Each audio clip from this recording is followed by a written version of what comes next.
Hello everyone. In this lecture, we will study about multi-stage graph, single source, shortest path using backward approach. In the previous lecture, we have already studied about the forward approach and all the conditions are the same. You have been given a multi-stage graph here and we have been using 12 vertices here as it's been already seen.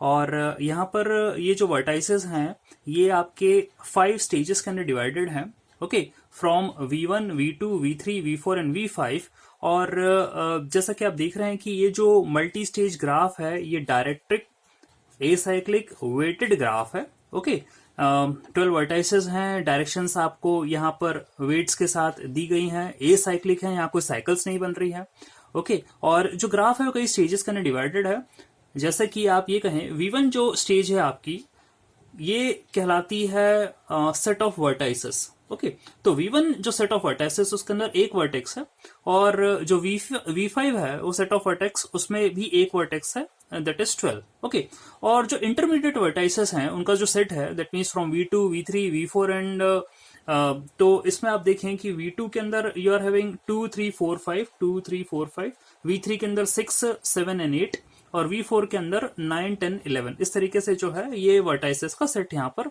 Given है okay तो हमारी problem जो है same है वो ये है कि we have to find the single source shortest path from 1 जिसको अपन ने एस से डिनोट करा है ये है source to T that is the sink okay यहाँ तक हमें कोई रिस्पेक्टिव जो वर्टाइसेस हैं अप्रोच लगानी है ओके बैकवर्ड अप्रोच लगानी है और यहाँ तक पहुंचना है सिंगल सोर्स से सिंगल डेस्टिनेशन तक पहुंचना है इंटरमीडिएट कई वर्टाइसेस हैं लेकिन इनमें से कौन से वर्टेक्स हमें सिलेक्ट करना है ये हमारी अप्रोच में हमें मिनिमम डिस्टेंस के साथ जो है कैलकुलेट करते जाना है ओके सो जैसे कि हमने फॉरवर्ड अप्रोच के अंदर देखा था हमारी जो कैलकुलेशंस थी वो बैकवर्ड करी गई थी लेकिन ये जो बैकवर्ड अप्रोच है हमारी यहाँ कैलकुलेशंस जो है वो फॉरवर्ड जाएंगी अब वो कैसे होंगी मैं आपको जस्ट अभी बताता हूँ फाइन तो जो इसकी हम इनिशियल कंडीशंस हैं एक बार उसको पढ़ लेते हैं ये जो इनिशियल कंडीशंस है ये एज प्रीवियस बिल्कुल सेम है आपको एक मल्टी स्टेज ग्राफ गिवन है GVE जो कि डायरेक्टेड एसाइक्लिक ग्राफ है ओके जो वर्टाइसेस हैं वो पार्टीशंस हैं K greater than equal to 2 disjoint sets के अंदर V1, V2, V3, V4 and V5 ये पांचों जो है डिसजॉइंट सेट्स हैं ओके तो ये मल्टी स्टेज ग्राफ इतने में पार्टीशंस हैं इन वर्टाइसेस के फॉर्म में और जो आपकी एज है UV जिसको हम E से डिनोट कर रहे हैं जो U एज है ओके वो बिलोंग करती है VI को और जो V एज है वो बिलोंग करेगी VI+1 को यानी कि जो एज आप बना रहे हैं जैसा कि मैं इस ग्राफ की बात कर लूं there is an edge from 1 to 2 okay तो जो एज आपकी बनी है ये इसका एक वर्टेक्स जो है वो इस सेट को बिलोंग कर रहा है और एक वर्टेक्स जो है वो इस सेट को बिलोंग कर रहा है ओके तो डेफिनेशन के अंदर यही दिया गया है कि UV जो एज है उसका एक वर्टेक्स प्रीवियस के अंदर होगा और एक वर्टेक्स जो होगा वो नेक्स्ट वाले सेट के अंदर होगा okay set V1 and VK V1 यानी इनिशियल सोर्स वाला जो वर्टेक्स का सेट है और VK that means last vertex का जो सेट है उसके अंदर एक एक वर्टेक्स होंगे यानी V1 is equal to VK equal to 1 okay and जो आपका पहला वाला वर्टेक्स है उसको अपन S से डिनोट करेंगे जो कि सोर्स कहलाएगा और लास्ट वाला जो वर्टेक्स उससे T से डिनोट करेंगे जो कि सिंक कहलाएगा और हमारी प्रॉब्लम है मल्टी स्टेज ग्राफ की in order to find a minimum cost path from S to T okay अब हमें क्या करना है बैकवर्ड मेथड का यूज करना है बैकवर्ड मेथड में हम क्या करने वाले हैं we will move forward okay यहाँ उल्टा होता है जैसे मैं आपको प्रीवियस लेक्चर में भी समझा चुका हूं तो क्या करेंगे कैलकुलेशंस के लिए you are having a formula B cost IJ is equal to min of L belongs to VI -1 IJ belongs to E okay and B cost I-1L plus C LJ अब ये क्या है टर्म्स क्या क्या बता रही हैं if we have to calculate a cost B cost IJ what does this mean मैं ग्राफ के हेल्प से आपको समझाता हूं okay so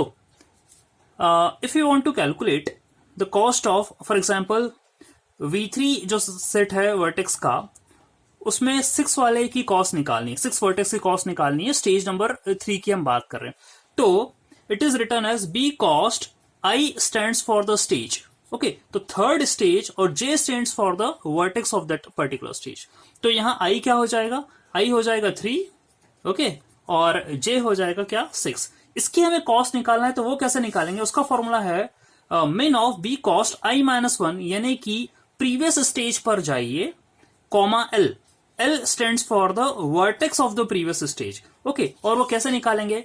वो ऐसे निकालेंगे कि पहले तो हमको बोला गया कि i माइनस वन यानी प्रीवियस स्टेज पर जाइए, तो हम v2 पर आ गए। और what is L? L stands for कि इसकी जो है 6 से कौन सा वाला वर्टेक्स प्रीवियस स्टेज का कनेक्टेड है, तो 2 कनेक्टेड है 6 से, 3 कनेक्टेड है 6 से। ओके, तो आपका एल क्या हो जाएगा? एक बार 2 हो जाएगा, एक बार क्या हो जाएगा? 3 हो जाएगा। ओके, तो we have to put this in the formula. B cost I minus 1 L. I minus 1 means 2. L we just take here as 2. 2 ले लेते हैं, तो आपका I minus 1 2 हो जाएगा, L आपका 2 हो जाएगा, और यह 3 हो जाएगा, 2 कनेक्शन है। Plus CLJ। CLJ का मतलब क्या है? L ये वाला वर्टेक्स, J ये वाला वर्टेक्स, इन दोनों के कनेक्शन जो कि आपकी क्या है? लेंथ है। ओके, तो उसकी h की जो लेंथ है वो हम यहां पर क्या करने वाले? पुटअप करने वाले हैं, दैट इज 4 हियर। ओके, तो एक जगह 4 है, और यदि 3 से बात करें तो क्या है? वो 2 है। फाइन, तो इस तरीके से हम क्या कर देंगे? इसकी जो लेंथ की या वेट है वो हम क्या कर देंगे? पुटअप कर देंगे। तो इसका कॉस्ट प्लस इसकी लेंथ वो कहलाएगी इसकी कॉस्ट।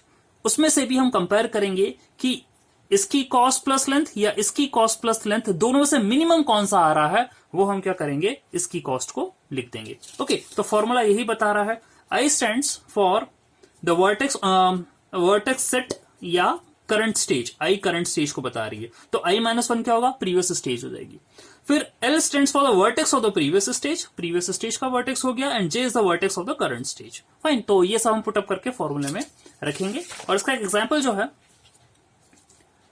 यहां पर मैंने एक एग्जाम्पल जो है बी कॉस्ट 36 निकाला है, जैसा कि मैंने आपको जस्ट एक्सप्लेन करा ग्राफ की मदद से। We have to calculate the minimum of B cost 2,2, यानी कि i minus one, 3 minus one is 2, and 6 की कनेक्टिविटी जो है वो वर्टेक्स 2 से थी, सेकंड स्टेज की, तो 2 लिखा है यहाँ पर।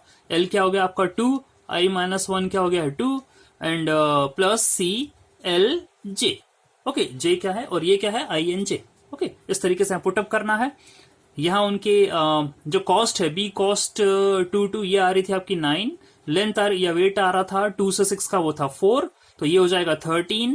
ये हो जाएगा इस तरीके से, cost of B cost of 2 3 7, C36 is coming to be 2, इसका वेट 2 था, 306 के एच का। इन दोनों को अपन ऐड कर रहे हैं, तो यहाँ ये 13 आ रहा है, ये 9 आ रहा, तो मिनिमम क्या हो गया? 9 हो गया। तो कॉस्ट ऑफ 36 इज 9। फाइन, अब इसी तरीके से हम क्या करेंगे? इस ग्राफ को कंसीडर करते हैं और सारे कैलकुलेशंस जो है हम परफॉर्म करते हैं।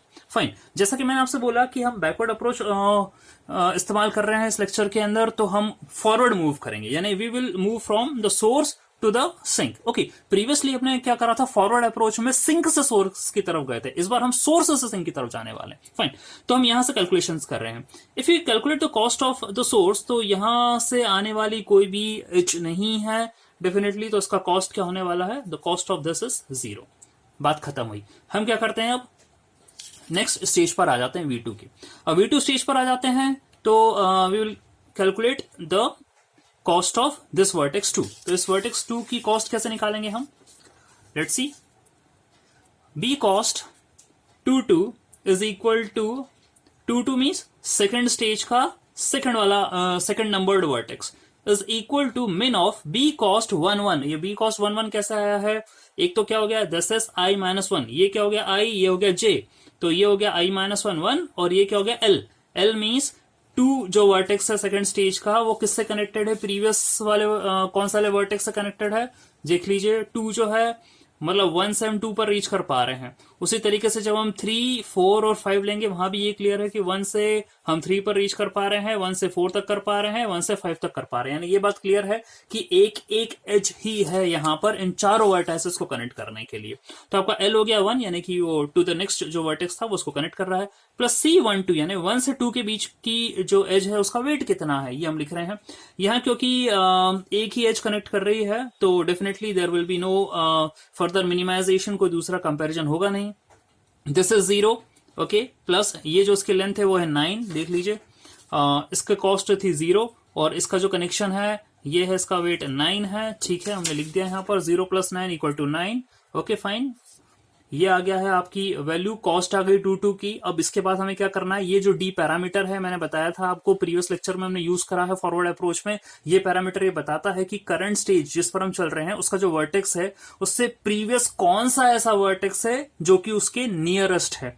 तो ऑब्वियसली 2 के जो प्रीवियस वर्टेक्स कनेक्टेड वाला वो 1 है और एक ही वर्टेक्स कनेक्टेड है, तो वही मिनिमम आएगा। ओके, तो D22 is 1।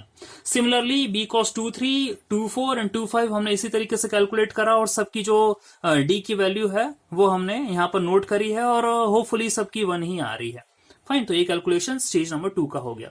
If you talk about the stage number 3, okay, तो हम स्टेज नंबर 3 पर आ जाते हैं, यहां पर देख लेते हैं।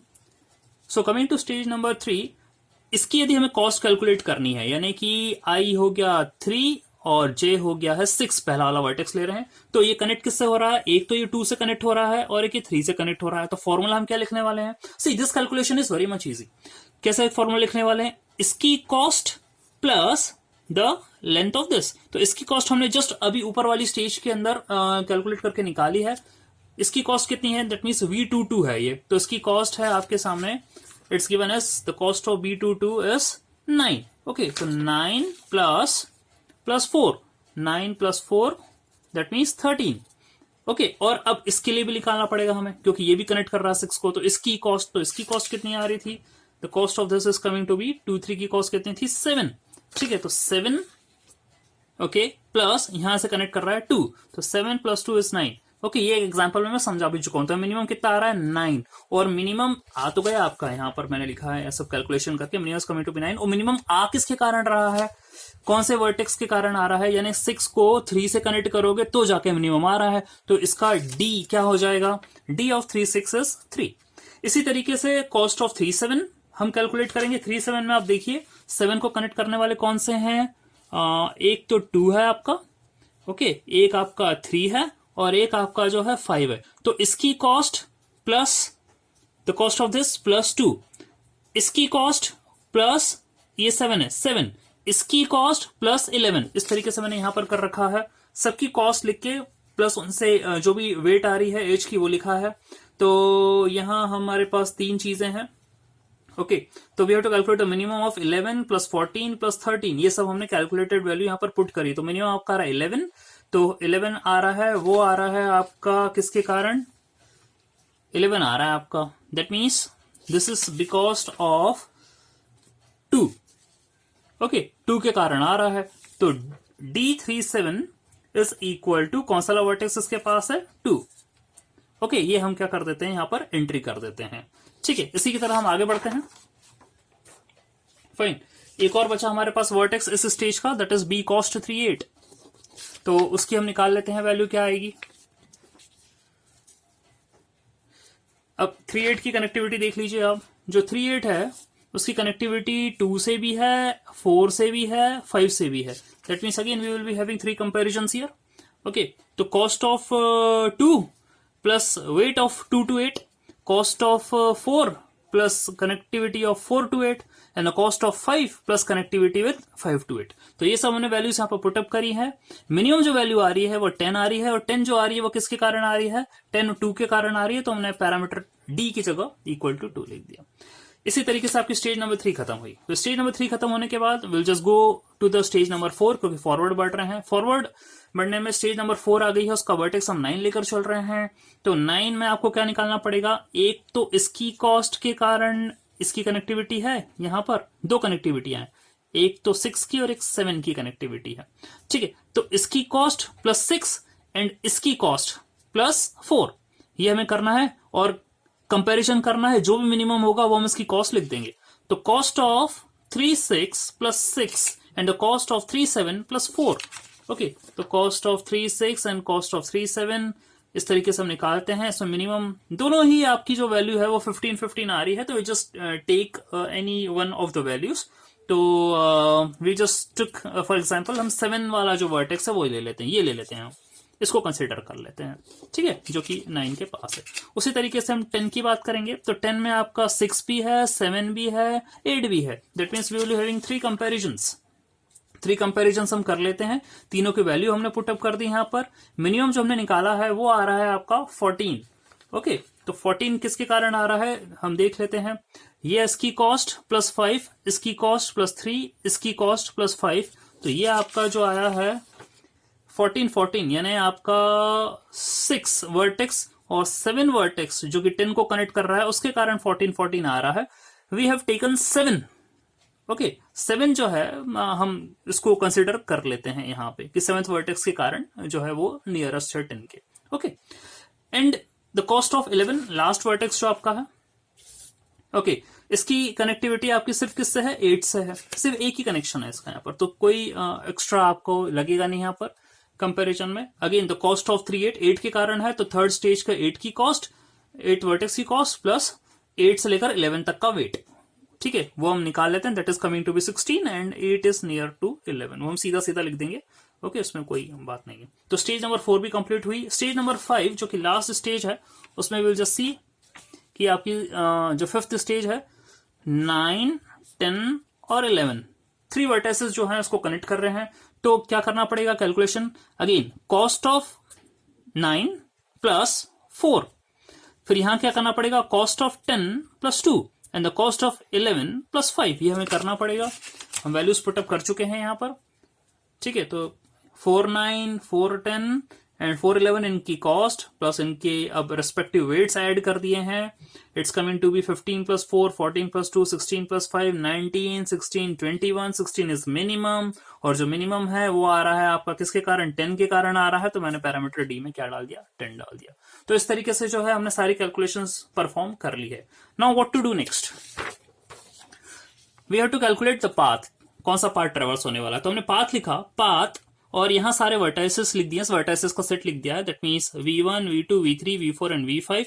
s जो है v1 को रिप्रेजेंट कर रहा है, t जो है v5 को रिप्रेजेंट कर रहा है, 1 एंड 12 ये जो है रेस्पेक्टिवली वर्टाइसेस है इनके। नाउ हम क्या करने वाले हैं, क्योंकि बैकवर्ड अप्रोच है तो हम पाथ जो है वो कैलकुलेट पीछे से करेंगे। That means from the sink to the source करने वाले हैं। हमने कैलकुलेशंस जो है वो फॉरवर्ड करी है, पाथ जो हम ट्रेस करने वाले हैं वो बैक करेंगे। ओके, तो v5 इक्वल टू 12, फाइन, ठीक है। ओके, v4 जो है इसके नियरेस्ट कौन सा वाला वर्टेक्स है आपका 12 के नियरेस्ट, जस्ट हमने अभी कैलकुलेट करा है प्रीवियस पेज पर ही, मैं आपको बता देता हूं। D5 12 यानी 5th स्टेज का 12th वाले वर्टेक्स के पास कौन सा वाला वर्टेक्स था, 10। Okay fine, done. तो हमने क्या करा यहाँ पर 10 की एंट्री कर दी। तो 4th स्टेज में 10th वाला जो वर्टेक्स है वो जो है उसके करीब है। फिर हम 10 पर आ जाते हैं, v3 स्टेज पर आ जाते हैं। v3 स्टेज का कौन सा वर्टेक्स है जो कि d के करीब है, 10 के करीब है। तो हमने इसी जो यहाँ पर कैलकुलेशन करी थी, 10 के जो करीब वाला वर्टेक्स है वो कौन से वाला है, okay this 7। Okay, D4 10, that means it's 7, तो हमने 7 यहां पुटअप कर दिया, ठीक है। तो थर्ड स्टेज का 7th वाला वर्टेक्स है वो हमें जो है 10 के करीब मिल गया है। ओके, अब थर्ड स्टेज में 7 पर पहुंच गए। अब 7 से कौन सा वाला नेक्स्ट वाला वर्टेक्स है वो उसके करीब है, तो हम उसका भी कैलकुलेशन कर चुके हैं and it's coming to be 7 के लिए हम बात करें तो थर्ड स्टेज का 7 के पास करीब वाला जो वर्टेक्स था वो था 2। ओके, तो हम क्या कर लेते हैं, यहाँ पर 2 की एंट्री पुटअप कर देते हैं, फाइन। ओके, तो यहां पर आपको 2 मिल गया, और 2 का नेक्स्ट कनेक्टेड वाला वर्टेक्स कौन था, ऑब्वियसली 1 था, ठीक है। तो आपका पाथ क्या हो जाएगा, यदि हम फॉरवर्ड चलते हैं तो 1 से 2, 2 से 7, 7 से 10, 10 से 12। ओके, और यदि हम इनके वेट्स असाइन कर दें तो 1 से 2 का वेट है 9, 2 से 7 का वेट है 2, 7 से 10 का वेट है 3 और 10 से 12 का वेट है 2, तो टोटल कितना आ रहा है 16। So the path is 1, 2, 7, 10, 12 and the total cost is 16. So this is how we calculate the minimum weight single source shortest path multi-stage graph using a backward approach. So thanks.